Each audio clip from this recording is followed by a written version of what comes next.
Goodness T വിയുടെ പ്രിയ പ്രേക്ഷകരെ, ബൈബിളിലൂടെ ഒരു തീർത്ഥാടനമെന്ന ബൈബിൾ പഠന പരമ്പരയുടെ പുതിയ എപ്പിസോഡിലേക്ക് യേശുനാമത്തിൽ എല്ലാവർക്കും സ്വാഗതം.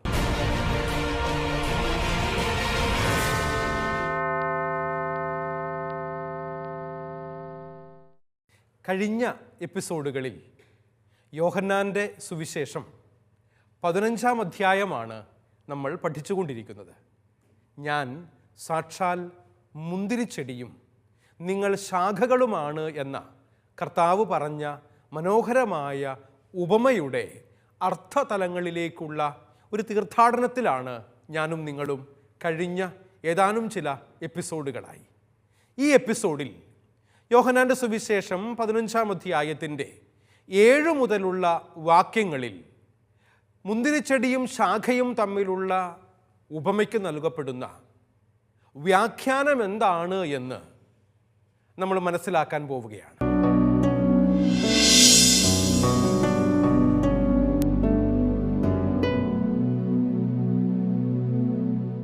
പതിനഞ്ചാം അധ്യായത്തിൻ്റെ 7-8 വാക്യങ്ങളും 16-17 വാക്യങ്ങളും ചേർത്ത് വെച്ചാൽ കഴിഞ്ഞ ക്ലാസ്സിൽ നമ്മൾ പറഞ്ഞ് അവസാനിപ്പിച്ച കോൺസെൻട്രിക് സ്ട്രക്ചർ എന്നതുകൊണ്ട്, ഏക കേന്ദ്രീകൃത ഘടന എന്നതുകൊണ്ട് എന്താണ് അർത്ഥമാക്കുന്നത് എന്ന് മനസ്സിലാക്കാൻ സാധിക്കും. എന്ന് പറഞ്ഞാൽ ഒരു വചന ഭാഗമെടുത്ത്, ഒരു സെക്ഷൻ ഓഫ് വേർഡ്സ് എടുത്തിട്ട് അതിൻ്റെ ആദ്യ വാക്യങ്ങളും അവസാന വാക്യങ്ങളും ചേർന്ന് ഒരേ അർത്ഥങ്ങൾ നൽകുമ്പോൾ നടുവിലുള്ള മറ്റ് വാക്യങ്ങൾ അതിൻ്റെ കേന്ദ്രീകൃതമായ അർത്ഥതലം നമുക്ക് വെളിപ്പെടുത്തി തരുന്നു എന്നുള്ളതാണ് ഏക കേന്ദ്രീകൃത വചനഘടനയുടെ കോൺസെൻട്രിക് സ്ട്രക്ചറിൻ്റെ പ്രത്യേകത എന്ന് നമ്മൾ മനസ്സിലാക്കി കഴിഞ്ഞു. അതെപ്രകാരമാണ് ഈ ദൈവവചനത്തിൽ പ്രായോഗികമായി കാണാൻ സാധിക്കുന്നത് എന്ന് നമുക്കൊന്ന് നോക്കാം. അതിനുവേണ്ടി ബൈബിൾ കരുതിയിട്ടുള്ള എല്ലാവരും യോഹന്നാൻ്റെ സുവിശേഷം എടുത്ത് 15-ാം അധ്യായത്തിൽ നിന്നും 7-8 വാക്യങ്ങൾ എന്നോടൊപ്പം വായിക്കണം കേട്ടോ. ആ വചനങ്ങൾ ഇങ്ങനെയാണ്. ആദ്യം നമ്മൾ 7ഉം 8ഉം വായിക്കുന്നു. അതിനുശേഷം നമ്മൾ 16ഉം 17ഉം വായിക്കും. ഇടയിൽ ബാക്കിയുള്ള 9 മുതൽ 15 വരെയുള്ള വാക്യങ്ങൾ നമ്മളിപ്പോൾ വായിക്കുന്നില്ല എന്ന് ശ്രദ്ധിക്കുക. കാരണം ഇത് കോൺസെൻട്രിക് ഘടനയിൽ എപ്രകാരമാണ് മുന്തിരിച്ചെടിയും ശാഖയും തമ്മിലുള്ള ബന്ധത്തെ കർത്താവ് വിശദമാക്കുന്നതിനെ ബൈബിൾ പണ്ഡിതന്മാർ നമുക്ക് മനസ്സിലാക്കാൻ പാകത്തിന് വ്യാഖ്യാനിക്കുന്നത് എന്ന് നിങ്ങൾക്ക് മനസ്സിലാകാൻ വേണ്ടിയിട്ടാണ് ഞാൻ ഇടയിലുള്ള 9 മുതൽ 15 വരെയുള്ള ഭാഗങ്ങൾ മാറ്റി നിർത്തിക്കൊണ്ട് 7-8 വാക്യങ്ങളും 16-17 വാക്യങ്ങളും ഒരുമിച്ച് വായിക്കുന്നതിൻ്റെ കാരണം. വചനം ഇപ്രകാരമാണ്: നിങ്ങൾ എന്നിൽ വസിക്കുകയും എൻ്റെ വാക്കുകൾ നിങ്ങളിൽ നിലനിൽക്കുകയും ചെയ്യുന്നെങ്കിൽ ഇഷ്ടമുള്ളത് ചോദിച്ചു കൊള്ളുക, നിങ്ങൾക്ക് ലഭിക്കും. നിങ്ങൾ ധാരാളം ഫലം പുറപ്പെടുവിക്കുകയും അങ്ങനെ എൻ്റെ ശിഷ്യരായിരിക്കുകയും ചെയ്യുന്നത് വഴി പിതാവ് മഹത്വപ്പെടുന്നു. നമ്മളിനി 16-17 വാക്യങ്ങൾ വായിക്കുകയാണ്. നിങ്ങൾ എന്നെ തിരഞ്ഞെടുക്കുകയല്ല, ഞാൻ നിങ്ങളെ തിരഞ്ഞെടുക്കുകയാണ് ചെയ്തത്. നിങ്ങൾ പോയി ഫലം പുറപ്പെടുവിക്കുന്നതിനും നിങ്ങളുടെ ഫലം നിലനിൽക്കുന്നതിനും വേണ്ടി ഞാൻ നിങ്ങളെ നിയോഗിച്ചിരിക്കുന്നു. തന്മൂലം നിങ്ങൾ എൻ്റെ നാമത്തിൽ പിതാവിനോട് ചോദിക്കുന്നതെന്തും അവിടുന്ന് നിങ്ങൾക്ക് നൽകും. ഞാൻ നിങ്ങളോട് കൽപ്പിക്കുന്നു, പരസ്പരം സ്നേഹിക്കുവിൻ. നമ്മുടെ കർത്താവായ മിശിഹായിക്ക് സ്തുതി. പ്രിയ സഹോദരങ്ങളെ, യോഹന്നാന്റെ സുവിശേഷം 15-ാം അധ്യായത്തിൻ്റെ 2 വചനഭാഗങ്ങളാണ് നമ്മൾ വായിച്ചു കേട്ടത്. അതിലാദ്യത്തേത് 7-8 വാക്യങ്ങളാണ്. അതിന് തുടർച്ചയായുള്ള വാക്യങ്ങളായി നാം കേട്ടത് 16-17 വാക്യങ്ങളാണ്. ഇവിടെ എന്താണ് കർത്താവ് ഈ ഉപമയുടെ വിശദീകരണമായി നമ്മോട് പറയാൻ ആഗ്രഹിക്കുന്നത്? ഈ വചനഭാഗത്തിന് ഞാൻ കൊടുത്തിരിക്കുന്ന ടൈറ്റിൽ, തലവാചകം വായിച്ചാൽ നിങ്ങൾക്കൊരു കാര്യം മനസ്സിലാകും. അത് നിങ്ങൾക്ക് സ്ക്രീനിൽ കാണാനായും സാധിക്കും. പരസ്പര സഹവാസം എന്നാണ് ഈ വചനഭാഗത്തിന് കൊടുത്തിരിക്കുന്ന തലവാചകം എന്നുള്ളത്. പരസ്പര സഹവാസം എന്ന് പറഞ്ഞാൽ എന്താണ് അതുകൊണ്ട് അർത്ഥമാക്കുന്നത്? നമ്മളൊക്കെ സഹവസിക്കുന്നവരാണ്, കൂടെ താമസിക്കുന്നവരാണ്. പരസ്പരമുള്ള ഈ സഹവാസത്തിലൂടെയാണ് പല കാര്യങ്ങളെക്കുറിച്ചും നമുക്ക് ധാരണകൾ ഉണ്ടാകുന്നത് എന്ന് നമുക്കറിയാമല്ലോ. ചില വ്യക്തികളെക്കുറിച്ച് നമ്മൾ പറയാറുണ്ട്, ആര് പറഞ്ഞാലും കേൾക്കുകയില്ല, സ്വന്തമായി തീരുമാനങ്ങൾ എടുക്കും, പലപ്പോഴും അത് മണ്ടത്തരങ്ങളായിത്തീരും. അങ്ങനെയുള്ള വ്യക്തികളെ നമ്മൾ ഭരണത്തിലൊക്കെ ഇരിക്കുകയാണെങ്കിൽ ഏകാധിപതികൾ എന്ന് വിളിക്കാറുണ്ട്. ചിലരങ്ങനെയാണ്. ഏകാധിപതികളായി മാറിക്കഴിഞ്ഞാൽ ചില ഭരണാധികാരികൾ മറ്റാരെങ്കിലും പറയുന്നതിന് അംഗീകരിക്കാതെ സ്വന്തമായി എടുക്കുന്ന തീരുമാനങ്ങൾക്കനുസരിച്ച് ഒരു കുടുംബത്തെയോ ഒരു ചെറിയൊരു സമൂഹത്തെയോ മാത്രമല്ല, ഒരു സംസ്ഥാനത്തെയും ഒരു രാജ്യത്തെ തന്നെയും ഭരിക്കുന്നവരായി മാറുമ്പോൾ അത് വലിയ കോൺസിക്വൻസസ് ഉണ്ടാക്കുമെന്ന് നമുക്കറിയാമല്ലോ. എൻ്റെ ഇത്തിരി പോളം വരുന്ന ഈ കുഞ്ഞു ബുദ്ധിയിൽ തോന്നുന്ന കാര്യങ്ങൾ മാത്രം പോരാ, പലരുടെ വൈദഗ്ധ്യത്തിൽ ആശ്രയിച്ചുകൊണ്ട്, മികവിൽ ആശ്രയിച്ചുകൊണ്ട് ഭരണം നടത്തുമ്പോൾ അല്പം കൂടെ മെച്ചപ്പെട്ട രീതിയിൽ നമ്മുടെ നാടിനെ ഭരിക്കാനായി ഭരണാധികാരികൾക്ക്, ജനപ്രതിനിധികൾക്ക് സാധിക്കുമെന്നുള്ളത് ഇത്തരണത്തിൽ ഒരു ഓർമ്മപ്പെടുത്തലായി ഞാൻ മുമ്പോട്ട് വെക്കുകയാണ്. പരസ്പര സഹവാസത്തിലൂടെയാണ് നമ്മുടെ സമൂഹം മുന്നോട്ട് പോകുന്നത്. വചനം വളരെ വ്യക്തമായി നമ്മളെ ഓർമ്മപ്പെടുത്തുന്നുണ്ട്. യോഹന്നാൻ 15-ാം അധ്യായം 4-ാം തിരുവചനം, നിങ്ങൾ എന്നിൽ വസിക്കുവിൻ, ഞാൻ നിങ്ങളിലും വസിക്കും. സ്ക്രീനിൽ നിങ്ങൾക്ക് ആ വചനം കാണാനായി സാധിക്കും, ഇല്ലേ? വചനം കൃത്യതയോടുകൂടി പറയുക, നിങ്ങൾ എന്നിൽ വസിക്കുവിൻ, ഞാൻ നിങ്ങളിലും വസിക്കും. എന്നിട്ട് വചനം കൂട്ടിച്ചേർക്കുന്നുണ്ട്, മുന്തിരിച്ചെടിയിൽ നിൽക്കാതെ ശാഖയ്ക്ക് സ്വയമേവ ഫലം പുറപ്പെടുവിക്കുവാൻ സാധിക്കാത്തതുപോലെ എന്നിൽ വസിക്കുന്നില്ലെങ്കിൽ നിങ്ങൾക്കും സാധിക്കുകയില്ല. എന്ത് സാധിക്കുകയില്ലെന്നാണ് വചനം പറയുന്നത്? ഫലം പുറപ്പെടുവിക്കുവാൻ സാധിക്കുകയില്ല എന്ന് വചനം നമ്മളെ ഓർമ്മപ്പെടുത്തുക. പ്രിയപ്പെട്ടവരെ, ഈ വാക്കുകളിലൂടെ ദൈവത്തിൽ വസിക്കേണ്ടതിൻ്റെ ആവശ്യകതയെക്കുറിച്ച് ഈശോ ഉത്ബോധിപ്പിക്കുകയാണ് നമ്മളെല്ലാവരെയും. എന്നു പറഞ്ഞാൽ ഞാനും നിങ്ങളും സ്വന്തമായി തീരുമാനങ്ങളെടുത്ത് മുൻപോട്ട് പോകേണ്ടവരല്ലെന്നും, മറിച്ച് മറ്റുള്ളവരുടെ ആശയങ്ങളും സ്വീകരിച്ച് നമ്മുടെ തീരുമാനങ്ങളെ അല്പം കൂടെ ജനകീയമാക്കുക എന്നുള്ളത് പ്രധാനപ്പെട്ട കാര്യമാണ്. നമ്മളൊരു ജനാധിപത്യ രാജ്യത്തിലാണ് ജീവിക്കുന്നത്, അല്ലേ? രാജഭരണത്തിലല്ല.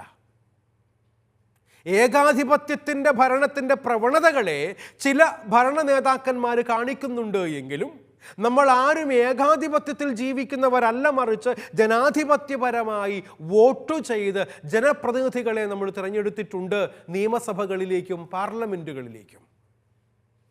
അവരുടെ നേതാക്കന്മാരാണ് നമ്മളെ ഭരിക്കുന്നത് എന്ന് നമുക്കറിയാം. അതുകൊണ്ട് തന്നെ ഈ നിയമസഭകൾ കൂടുന്നത് എന്തിനു വേണ്ടിയിട്ടാണ്? മന്ത്രിമാർക്കും പ്രധാനമായി മുഖ്യമന്ത്രിക്കും കൃത്യതയോടുകൂടെ തീരുമാനങ്ങൾ എടുക്കാൻ വേണ്ടിയിട്ട് ഭരണ പ്രതിപക്ഷ കക്ഷികൾ ഒന്നു ചേർന്ന് ചെയ്ത കാര്യങ്ങളെക്കുറിച്ച് തർക്കങ്ങളും വിതർക്കങ്ങളും ഉണ്ടാകുന്നുണ്ട് എങ്കിലും അതിനെക്കുറിച്ച് അനുകൂലമായും പ്രതികൂലമായുമുള്ള കാര്യങ്ങളെക്കുറിച്ച് സംസാരിച്ച് കൂടുതൽ യുക്തമായ തീരുമാനങ്ങൾ എടുക്കാൻ വേണ്ടിയിട്ട് ഗവൺമെൻറ്റിനെ, സർക്കാരിനെ, മുഖ്യമന്ത്രിയെ പ്രേരിപ്പിക്കുന്നതിന് വേണ്ടിയിട്ടാണ്. ഇത് തന്നെയാണ് പാർലമെൻറ്റ് ഹൗസുകളിൽ നടക്കുന്നതും.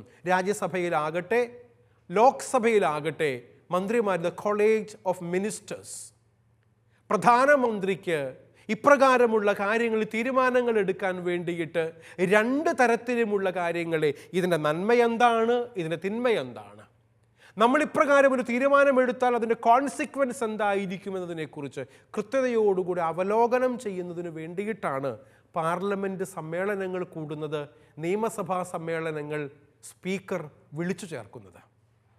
പ്രിയപ്പെട്ടവരെ, വീടുകളിലാണെങ്കിൽ പോലും നമുക്കറിയാമല്ലോ, നമ്മൾ പ്രധാനപ്പെട്ട തീരുമാനങ്ങളൊക്കെ എടുക്കുമ്പോൾ വീടുകളിലുള്ള നമ്മുടെ കുടുംബാംഗങ്ങളെല്ലാവരും ഒരുമിച്ച് കൂടി നമ്മൾ ഒരുമിച്ച് ചർച്ച ചെയ്യുന്ന ഒരു രീതി തീർച്ചയായും ഉണ്ടാകണം. പല ഭവനങ്ങളിലും അതുണ്ട് എന്നുള്ളത് സന്തോഷകരമാണ്. നമ്മൾ ഏതെങ്കിലുമൊക്കെ സമൂഹത്തിൻ്റെ, സഭയുടെ അല്ലെങ്കിൽ ക്ലബ്ബുകളുടെ, പ്രസ്ഥാനങ്ങളുടെ ഒക്കെ ഭാഗങ്ങളായി പ്രവർത്തിക്കുന്നവരായിരിക്കും. ഒരു പ്രസിഡന്റിനെ തിരഞ്ഞെടുത്തു എന്നതുകൊണ്ട് അവർ മാത്രമായി തീരുമാനങ്ങൾ എടുക്കുന്ന ഒരു സിസ്റ്റം അല്ല നമുക്കുള്ളത്. അതൊരു എക്സിക്യൂട്ടീവ് ബോഡിയുണ്ട്, ജനറൽ ബോഡികളുണ്ട്, അവരൊന്നു ചേർന്നാണ് തീരുമാനങ്ങൾ എടുക്കുക. അപ്രകാരം തീരുമാനങ്ങൾ എടുക്കുമ്പോൾ ഒരാൾക്കുണ്ടാകുന്ന തെറ്റിനെ മറ്റുള്ളവർക്ക് ചൂണ്ടിക്കാണിച്ചു കൊടുക്കാനും അല്പം കൂടെ മെച്ചപ്പെട്ട തീരുമാനങ്ങളിലേക്ക് എത്തിച്ചേരാനും സാധിക്കുമെന്നുള്ളത് കൊണ്ടാണ് ജനാധിപത്യ രാജ്യത്ത് ഞാനും നിങ്ങളുമൊക്കെ ജനങ്ങളുടെ ആശയങ്ങളെ രൂപീകരിച്ചുകൊണ്ട് മുൻപോട്ട് പോവുക. പരിശുദ്ധ പിതാവ് ഫ്രാൻസിസ് മാർപ്പാപ്പ 2023-24 വർഷങ്ങളിലായി ഒക്ടോബർ മാസങ്ങളിൽ 2 വർഷങ്ങളിലായി സിനഡാലിറ്റിയെക്കുറിച്ചുള്ള സിനഡ് സമ്മേളനം ആഗോള കത്തോലിക്ക സഭയിൽ വിളിച്ചു ചേർത്തു. വത്തിക്കാനിൽ വെച്ച് അത് നടത്തപ്പെട്ടു. ഈ സിനഡാലിറ്റിയെക്കുറിച്ചുള്ള സിനഡ് സമ്മേളനങ്ങൾ വത്തിക്കാനിൽ നടക്കുന്നതിന് മുന്നോടിയായി 2 വർഷങ്ങൾക്ക് മുൻപേ തന്നെ ഇടവക തലങ്ങളിലും അതിനു മുൻപ് പ്രാദേശികമായ വാർഡ് തലങ്ങളിലുമൊക്കെ അതിനെക്കുറിച്ച് ചർച്ചകൾ നടത്താൻ വേണ്ടിയിട്ട് ആവശ്യപ്പെടുകയുണ്ടായി. അപ്രകാരം നമ്മുടെ ഫാമിലി യൂണിറ്റുകളിൽ ചർച്ച ചെയ്ത് ഈ വിഷയത്തെക്കുറിച്ച് പഠിച്ച് അത് ഇടവക സമിതികളിൽ അവതരിപ്പിച്ച് ഇടവകയിലുള്ളവരെയും പുറത്തുള്ളവരെയും കേട്ടിട്ട് അത് ഫൊറോനോ തലങ്ങളിലേക്ക് അതിൻ്റെ തീരുമാനങ്ങൾ അയച്ചു കൊടുക്കുന്നു.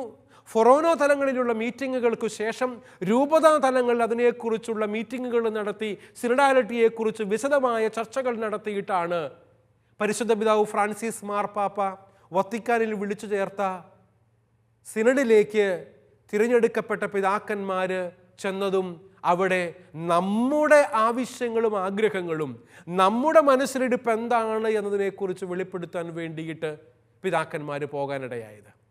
പ്രിയപ്പെട്ടവരെ, എല്ലാ തലങ്ങളിലും ഇപ്രകാരമുള്ള ചർച്ചകൾ നടക്കേണ്ടതുണ്ട്. ഒരു കാര്യവും അടിച്ചേൽപ്പിക്കപ്പെടുന്ന കാര്യങ്ങളായി മാറരുത്. എല്ലാ കാര്യങ്ങളും എല്ലാ തലങ്ങളിലും ചർച്ചകൾ ചെയ്ത് വരുമ്പോൾ അതിനൊരു പൊതു അഭിപ്രായ രൂപീകരണത്തിൻ്റെ സ്വഭാവമുണ്ടാകും. അപ്പം എന്താ ഗുണം എന്നറിയാവോ? ആരും മാറി നിൽക്കുകയല്ല, എല്ലാവരും ആ തീരുമാനത്തിൻ്റെ ഭാഗമായി മാറുന്നു. ആ തീരുമാനം നമ്മുടേതായിത്തീരുന്നു എന്നുള്ളതാണ്. അപ്രകാരമാകണം എല്ലാ തീരുമാനങ്ങളും വരേണ്ടതെന്ന് സാന്ദർഭികമായി ഓർമ്മപ്പെടുത്തുകയാണ്. കാരണം പരസ്പരം സഹകരിച്ചും സഹവാസത്തിലൂടെയുമാണ് പ്രിയപ്പെട്ടവരെ ഞാനും നിങ്ങളുമൊക്കെ ഈ സമൂഹത്തിൽ ജീവിക്കുന്നത് എന്ന് മനസ്സിലാകുമ്പോഴാണ് കർത്താവ് നൽകുന്ന ഈ വാക്കുകളുടെ അർത്ഥതലത്തിൻ്റെ ആവശ്യകതയെ നമുക്ക് മനസ്സിലാക്കാൻ സാധിക്കുക. ഈശോയുമായുള്ള വ്യക്തിബന്ധം പരസ്പര സഹവാസം ഉൾക്കൊള്ളുന്ന ഒരു ബന്ധമാണ്. ഈശോയുമായുള്ള നമ്മുടെ ബന്ധത്തെക്കുറിച്ചൊന്ന് ആലോചിച്ച് നോക്കിക്കേ. ഇതൊരു പരസ്പര സഹവാസമാണ്, ഇതൊരു ബന്ധമാണ്. റിലേഷൻഷിപ്പ് എന്ന് നമ്മൾ പറയാറുണ്ട്.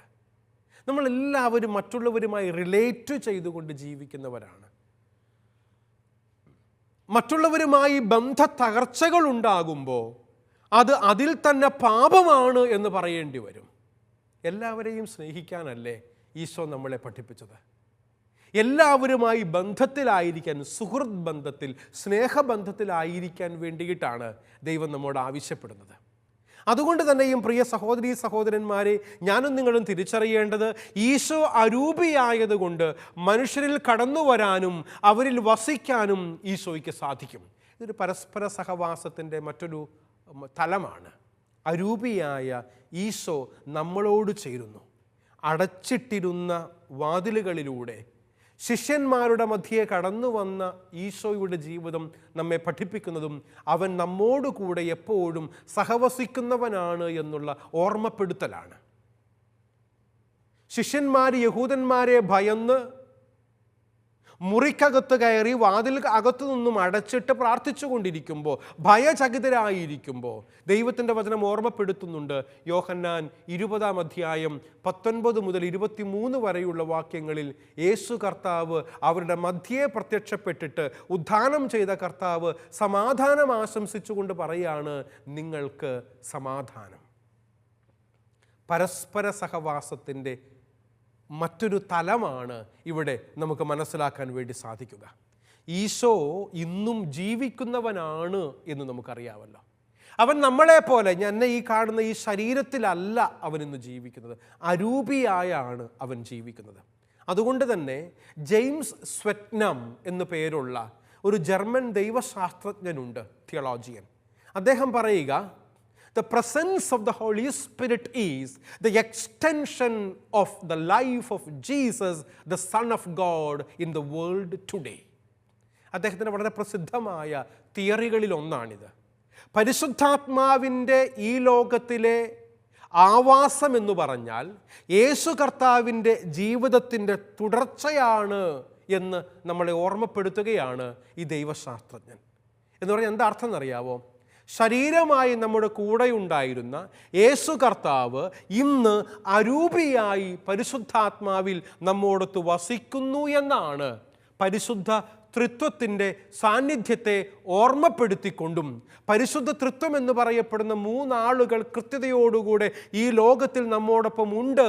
പിതാവും പുത്രനും പരിശുദ്ധാത്മാവും ചേരുന്ന ത്രിയേക ദൈവത്തിൻ്റെ സാന്നിധ്യത്തിലാണ് എന്ന് ഓർമ്മപ്പെടുത്താൻ അരൂപിയായ ദൈവ സാന്നിധ്യത്തെയാണ് ഇപ്രകാരമുള്ള തിയറികൾ ദൈവശാസ്ത്രജ്ഞന്മാർ നമ്മുടെ മുൻപിലേക്ക് വെക്കുന്നത്. പലരും ഈശോയെ ജീവിപ്പിക്കുന്നത് അവരുടെ ഓർമ്മയിലൂടെയും ചിന്തകളിലൂടെയും ഭാവനകളിലൂടെയും വികാരങ്ങളിലൂടെയുമാണ് എന്ന് നമുക്കറിയാം. നമ്മളൊക്കെ കർത്താവിനെ മറ്റുള്ളവർക്ക് പകർന്നു കൊടുക്കുന്നവരാ. ഞാൻ ഈ ചെയ്യുന്ന കാര്യം വളരെ എളുപ്പമാകട്ടോ. TV ചാനലിൽ വന്നു നിന്നുകൊണ്ട് നിങ്ങളോടെല്ലാവരോടും ദൈവത്തിൻ്റെ വചനം പറയുകയും ബൈബിള് വ്യാഖ്യാനിക്കുകയും ചെയ്യുന്നു. നിങ്ങൾ എൻ്റെ മുൻപിൽ TV ചാനലുകൾക്ക് മുൻപിലിരുന്ന് എന്നെ കേൾക്കുന്നു. എളുപ്പമുള്ള ഒരു ശൈലിയാണ് ഞാനിപ്പോൾ നിങ്ങൾക്ക് വേണ്ടി ഉപയോഗിക്കുന്നത്. എന്നാൽ ഒത്തിരിയേറെ ബുദ്ധിമുട്ടുകളും പ്രയാസങ്ങളും സഹിച്ച് നമ്മുടെ എത്രയോ ഏറെ മിഷണറിമാർ സഹോദരങ്ങളെ ലോകമെമ്പാടും യേശു കർത്താവിനെ ഇതുവരെ കേട്ടിട്ടില്ലാത്ത, ബൈബിളിൻ്റെ ഒരു കോപ്പി ഇന്നുവരെ കണ്ടിട്ടില്ലാത്ത ജനങ്ങളുടെ ഇടയിൽ വലിയ ത്യാഗങ്ങൾ സഹിച്ച് സഹനങ്ങൾ ഏറ്റെടുത്ത് ക്രിസ്ത്യൻ മിഷണറിമാർ ജീവിക്കുന്നുണ്ട്. അവർ കടന്നു പോകുന്ന വലിയ പ്രയാസങ്ങളെയും ബുദ്ധിമുട്ടുകളെയും യേശു കർത്താവിൽ ലഭിക്കുന്ന മഹത്വത്തോട് തുലനം ചെയ്തുകൊണ്ട് ആ സഹനങ്ങളെയൊക്കെ അവർ തൃണവൽഗണിക്കുന്നു, അവർ ഉച്ഛിഷ്ടം പോലെ കണക്കാക്കുന്നു. പൗലോസ്ലീഹായുടെ വാക്കുകളിൽ പറഞ്ഞാൽ ഇപ്രകാരം ജീവിക്കുന്ന മനുഷ്യർ ധാരാളം പേരുണ്ട് കർത്താവിനെ പകർന്നു കൊടുക്കുന്നവരായി. പ്രിയ സഹോദരീ സഹോദരങ്ങളെ, ദൈവ പൈതലേ, 2000 വർഷങ്ങൾക്ക് മുമ്പ് ജീവിച്ച നല്ല ആദർശങ്ങൾ ജീവിച്ചും പഠിപ്പിച്ചും അവസാനം മരണത്തിലൂടെയും ഉത്ഥാനത്തിലൂടെയും കടന്നുപോയ ഒരു ചരിത്ര പുരുഷനായി മാത്രം ഈശോയെ കാണുന്നത് ശരിയല്ല എന്ന് ഞാൻ നിങ്ങളെ ഓർമ്മപ്പെടുത്തട്ടെ. ഈശോ കേവലം ഇപ്രകാരം നമ്മൾ കാണേണ്ടുന്ന ഒരു ചരിത്ര പുരുഷൻ മാത്രമല്ല, അവൻ ദൈവത്തിൻ്റെ വചനമാണ്, അവൻ ദൈവത്തിൻ്റെ പുത്രനാണ്. ചിലപ്പോഴെങ്കിലുമൊക്കെ ഒരപകടം ഞാൻ കണ്ടിരിക്കുന്നതിനെയും ഞാൻ നിങ്ങളുടെ മുൻപിൽ അവതരിപ്പിക്കാൻ ആഗ്രഹിക്കുകയാണ്. ചിലരെങ്കിലുമൊക്കെ വിശുദ്ധ ബൈബിള് വ്യാഖ്യാനിക്കാൻ വേണ്ടിയിട്ട് ഖുറാൻ അല്ലെങ്കിൽ രാമായണവും മഹാഭാരതവും മറ്റും കൂട്ടിച്ചേർത്തുകൊണ്ട് പറയുന്നത് കണ്ടിട്ടുണ്ട്. നല്ല കാര്യം. എല്ലാ കാര്യങ്ങളും നമ്മൾ അറിഞ്ഞിരിക്കുന്നത് ഗുണകരമാണ്, ഉത്തമമാണ്. അതിനെക്കുറിച്ച് യാതൊരു തരത്തിലും എതിരഭിപ്രായമില്ല. എന്നാൽ ചരിത്രപുരുഷനായി വിശുദ്ധ ഖുറാനിൽ കാണുന്ന ഈസാ നബി എന്ന് വിളിക്കപ്പെടുന്ന വ്യക്തി തന്നെയാണ് വിശുദ്ധ ബൈബിളിലുള്ള യേശുക്രിസ്തു എന്ന് പറയുന്നിടത്തൊരു പ്രശ്നമുണ്ട് കേട്ടോ. എന്താ പ്രശ്നം എന്നറിയാവോ? ഖുറാൻ എന്നുള്ള പുസ്തകം യേശു കർത്താവിനെ അവതരിപ്പിക്കുന്നത് ഒരു ചരിത്ര പുരുഷനായി മാത്രമാണ് എങ്കിൽ വിശുദ്ധ ബൈബിളിലൂടെ ഞാനും നിങ്ങളുമാകുന്ന ക്രൈസ്തവ കത്തോലിക്ക വിശ്വാസികൾ കേവലം ഒരു ചരിത്ര പുരുഷനായ ക്രിസ്തുവിനെ മാത്രമല്ല യേശുവിൽ കാണുന്നത്, മറിച്ച് അവൻ ദൈവത്തിൻ്റെ വചനമാണ്, അവൻ ദൈവത്തിൻ്റെ പുത്രനാണ്, അവൻ നമ്മെ രക്ഷിക്കാൻ ഈ ലോകത്തിൽ അവതരിച്ചവനാണ്. അതുകൊണ്ട് മറ്റ് ഗ്രന്ഥങ്ങൾ അവതരിപ്പിക്കുന്ന ചരിത്രപുരുഷനായ ക്രിസ്തുവിനെ കുറിച്ചുള്ള പരാമർശങ്ങൾ ചരിത്രപരമായി നമുക്ക് സ്വീകരിക്കാമെങ്കിലും വിശ്വാസതലങ്ങളിലേക്ക് കടന്നു വരുമ്പോൾ അവൻ ദൈവപുത്രനാണ് എന്ന ബോധ്യത്തിലേക്ക് നമ്മെ നയിക്കുന്ന ദൈവവചനമാകുന്ന വിശുദ്ധ ബൈബിളാണ് നമുക്ക് അടിസ്ഥാനം. അതുകൊണ്ട് വിശുദ്ധ ബൈബിളിനെ പരിശുദ്ധ ഖുറാനുമായോ മഹാഭാരതവുമായോ രാമായണവുമായോ മറ്റേതെങ്കിലും മതവിഭാഗങ്ങളുടെ അവർ പരിശുദ്ധമായി കണക്കാക്കുന്ന പുസ്തകങ്ങളുമായോ തട്ടിച്ചുകൊണ്ടല്ല ഞാനും നിങ്ങൾ മനസ്സിലാക്കേണ്ടത് എന്ന് സാന്ദർഭികമായി ഓർമ്മപ്പെടുത്തുകയാണ്. കാരണം യേശുക്രിസ്തു കേവലം ഒരു ചരിത്ര പുരുഷൻ മാത്രമല്ല, അവൻ ചരിത്ര പുരുഷനായിരിക്കുന്നതോടൊപ്പം തന്നെ അവൻ ദൈവത്തിൻ്റെ പുത്രനും കൂടിയാണ്. അത് നമുക്ക് പകർന്നു തരുന്നത് വിശുദ്ധ ബൈബിളാണ്, വിശുദ്ധ ബൈബിൾ മാത്രമാണ്. അതുകൊണ്ട് പ്രിയപ്പെട്ടവരെ, അതുമാകാം ഇതുമാകാം എന്നുള്ള ഒരു അഴകുഴമ്പൻ സമീപന രീതി നല്ലതല്ല, ഗുണകരമല്ല. അതോ ഇതോ വളരെ കൃത്യതയോടുകൂടിയാണ് ദൈവത്തിൻ്റെ വചനം നമ്മോട് പറയാം. ജീവനും മരണവും നിന്റെ മുൻപിലിരിക്കുന്നു, നന്മയും തിന്മയും നിന്റെ മുൻപിലുണ്ട്, ഇഷ്ടമുള്ളത് ചൂസ് ചെയ്യണമെന്നാണ് പറഞ്ഞത്. അതും ഇതും എടുക്കാമെന്നല്ല കേട്ടോ പറഞ്ഞേക്കുന്നേ. തീരുമാനങ്ങൾ ഉണ്ടാകണം. ഇതെൻ്റെ തീരുമാനത്തിൻ്റെ ഭാഗമാണ്. ഒരു ക്രൈസ്തവനായി, ഒരു കത്തോലിക്കനായി, ഒരു പുരോഹിതനായി ഞാൻ നിങ്ങളുടെ മുൻപിൽ നിന്ന് ദൈവത്തിൻ്റെ വചനം പറയുന്നുണ്ട് എങ്കിൽ ഇതെൻ്റെ തീരുമാനത്തിൻ്റെ ഭാഗമാണ്. ഞാൻ ദൈവ വിളി സ്വീകരിച്ച് പരിശുദ്ധ കത്തോലിക്ക സഭയിലെ, വിൻസെൻഷൻ സഭയിലെ ഒരു സമർപ്പിത വൈദികനായി തീർന്ന് കഴിഞ്ഞ 10-21 വർഷങ്ങളായി ദൈവത്തിൻ്റെ വചന ശുശ്രൂഷയിലാണെങ്കിൽ ഇതെൻ്റെ തീരുമാനമാണ്. എൻ്റെ കർത്താവിനോട് ചേർന്ന് നിന്ന് അവൻ തന്ന ദൈവവിളിയോട് ചേർന്ന് ദൈവത്തിൻ്റെ വചനം മറ്റുള്ളവർക്ക് വേണ്ടി പകർന്നു കൊടുക്കാനുള്ള എൻ്റെ തീരുമാനത്തിൻ്റെ ഭാഗമാണിത്. അതുകൊണ്ട് തന്നെയാണ് ഞാൻ പറയുക, ചരിത്രപുരുഷനായ ക്രിസ്തുവിനോടൊപ്പം അവൻ എനിക്ക് ദൈവപുത്രൻ കൂടെയാണ്, എൻ്റെ രക്ഷകൻ കൂടിയാണ്. അതുകൊണ്ട് ഞാൻ വിശ്വസിക്കുന്നത് എനിക്ക് നൽകപ്പെട്ട ദൈവത്തിൻ്റെ വചനമായ വിശുദ്ധ ബൈബിളിലാണ്, വിശുദ്ധ ബൈബിളിൽ മാത്രമാണ്. അവനെക്കുറിച്ച് കൂടുതൽ മനസ്സിലാക്കാൻ, അവൻ ചരിത്രത്തിൽ ജീവിച്ചിരുന്നു എന്നറിയാൻ വേണ്ടിയിട്ട് മറ്റ് പല പുസ്തകങ്ങളും ഞാൻ വായിച്ചിട്ടുണ്ട്, പഠിച്ചിട്ടുണ്ട്. ബുദ്ധിയുടെ തലത്തിലാണ് അവയെല്ലാം. അറിവ് പകർന്നു നൽകുന്ന ഗ്രന്ഥങ്ങളാണ് മറ്റുള്ളവയെല്ലാം എന്നെ സംബന്ധിച്ച്. പക്ഷേ എനിക്ക് പരിശുദ്ധമായ ഗ്രന്ഥം എൻ്റെ കർത്താവിൻ്റെ വചനമാകുന്ന വിശുദ്ധ ബൈബിളാണ് എന്ന് ഉച്ചൈസ്തരം പ്രഘോഷിക്കാൻ ഞാൻ ആഗ്രഹിക്കുകയാണ്. പ്രിയ സഹോദരീ സഹോദരന്മാരെ, ഇപ്രകാരം ഞാനും നിങ്ങളും യേശു കർത്താവിനെ മനസ്സിലാക്കാൻ വേണ്ടി ശ്രമിക്കുമ്പോൾ ഉത്ഥാനത്തിലൂടെ അവിടുന്ന് ജീവിക്കുന്ന ആത്മാവായി മാറി എന്ന പൗലോസ് അപ്പോസ്തലൻ കൊരിന്തോസുകാർക്ക് എഴുതിയ 1-ാം ലേഖനത്തിൻ്റെ 15-ാം അധ്യായം 45-ാം തിരുവചനം ഇത്തരുണത്തിൽ ഓർമ്മയിലേക്ക് വരികയാണ്. വചനം ഇപ്രകാരം പറയുന്നു: ഉത്ഥാനത്തിലൂടെ അവിടുന്ന് ജീവിക്കുന്ന ആത്മാവായി മാറി. ശരീരത്തിലായിരുന്ന കർത്താവാണ് കുരിശിൽ തൂങ്ങി മരിച്ചത് കേട്ടോ. നമ്മളെപ്പോലെയൊക്കെ പാപമൊഴികെ മറ്റെല്ലാ കാര്യങ്ങളിലും അവൻ മാംസം ധരിച്ച്, വചനം മാംസമായി, ആ മാംസത്തിലുള്ള ശരീരമുള്ള ശരീരിയായിരുന്ന കർത്താവാണ് കുരിശിൽ തൂങ്ങി മരിച്ചത്.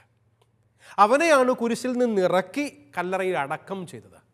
അവിടുന്നാണ് 3-ാം ദിവസം അവൻ ശരീരത്തിൽ നിന്നും അരൂപിയായി ഉത്ഥാനം ചെയ്തത്. ആ ഉദ്ധിതനായ കർത്താവാണ് ആത്മാവായി നമ്മോടൊപ്പം വസിക്കുന്നത് എന്ന് തിരിച്ചറിയുമ്പോൾ ദൈവീക സാന്നിധ്യം പരിശുദ്ധാത്മാവിലൂടെ ഞാനും നിങ്ങളും സ്വീകരിക്കുകയാണ്. അതുകൊണ്ട് ഈശോ ഇന്നും എന്നും ജീവിക്കുന്നവനാണ് എന്ന് മനസ്സിലാക്കുക. അവൻ ഇന്നും എന്നും ജീവിക്കുന്നവനാണ്, ടുഡേ ആൻഡ് ഫോർ എവർ. യേശു കർത്താവ് ഇന്ന് എന്നോടുകൂടെ ജീവിക്കുന്നവനാണ് എന്നതുപോലെ തന്നെ അവൻ നാളെയും എന്നോടൊപ്പം ഉണ്ടാകുമെന്നുള്ള ബോധ്യം പ്രിയ സഹോദരങ്ങളെ എനിക്കുണ്ട്. അതുകൊണ്ടല്ലേ ഈശോ പറഞ്ഞത്, യുഗാന്തം വരെ എന്നും ഞാൻ നിങ്ങളോടുകൂടെ ഉണ്ടായിരിക്കും. ഇതൊരു പരസ്പര സഹവാസത്തെക്കുറിച്ചുള്ള ദൈവവചനത്തിൻ്റെ ഓർമ്മപ്പെടുത്തലാണ് എന്ന് തിരിച്ചറിയുക.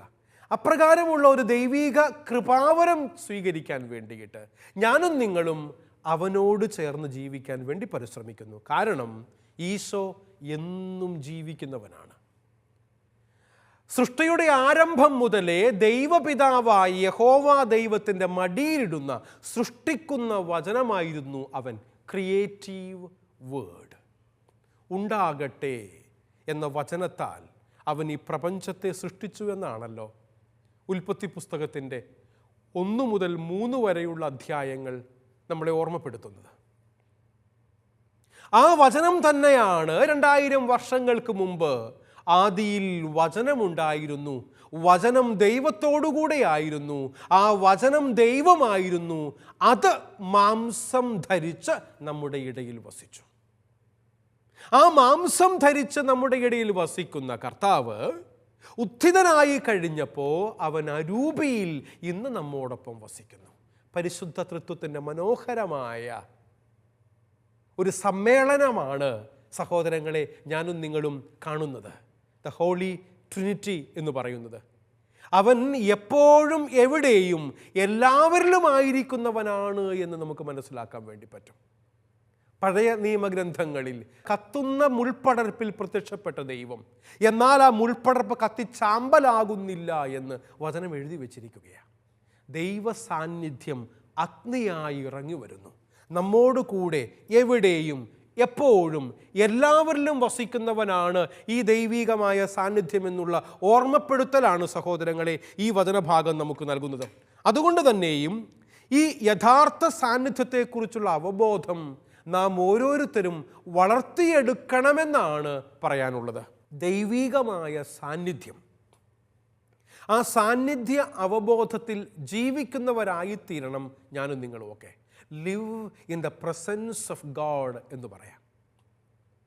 ദൈവിക സാന്നിധ്യത്തിൽ ജീവിക്കുന്നവരായിത്തീരുമ്പോൾ, നമ്മളെല്ലാവരും ഈ ഒരു അവബോധമുള്ളവരായിത്തീരുമ്പോൾ, പ്രിയ സഹോദരങ്ങളെ, അല്പം കൂടെ മെച്ചപ്പെട്ടവരായി ജീവിക്കണമെന്ന് നമുക്ക് തന്നെ തോന്നാൻ തുടങ്ങും. ഞാൻ എന്താ അങ്ങനെ പറഞ്ഞെന്നറിയാവോ? ദൈവ സാന്നിധ്യത്തിലാണെങ്കിൽ നമുക്ക് പാപം ചെയ്യാൻ പറ്റിയല്ല. ഞാൻ ദൈവത്തിൻ്റെ സാന്നിധ്യത്തിലാണ് ജീവിക്കുന്നത് എന്ന് എനിക്കൊരു ചിന്തയുണ്ടെങ്കിൽ എനിക്ക് ദൈവസന്നിധിയിൽ പാപം ചെയ്യാൻ പറ്റുമോ?